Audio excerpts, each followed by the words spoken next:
आमद 4 माह से वाटर सप्लाई फेज 2 के अवाम पानी के बूंद बूंद के लिए तरस रहे हैं। वाटर सप्लाई के तालाब खाली, डुमशाख से पानी की सप्लाई शुरू न होने से शहरी परेशान। डुमशाख के मकाम पर शहरियों, महकमा इरिगेशन और महकमा PHE के जिम्मेदारों का वश न्यूज़ से बातचीत करते हुए कहना था कि जदोजहद और पानी जे लाइ जारी आहे और शहर जे ख़ातिर और इलाके जे ख़ातिर अॼु पानी पुॻो आहे हिते।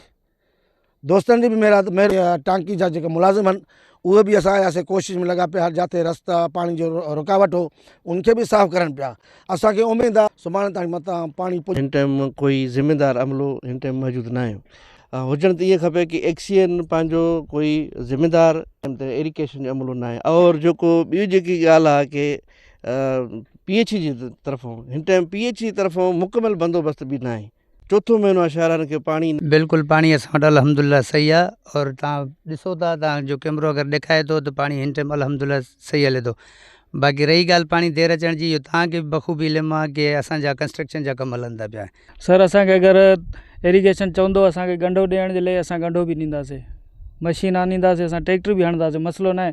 असांखे प्रोपर पाणी हुजे त बिल्कुलु ॾींदासीं असां।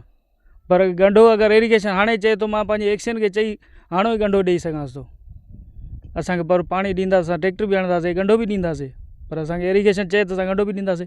हे जेको पाणी हले थो त मां सम्झां शुक्र कर शाम तक पुॼे बि शुक्र कर, पाणी में वो दम न आहे जेको पाणी हले।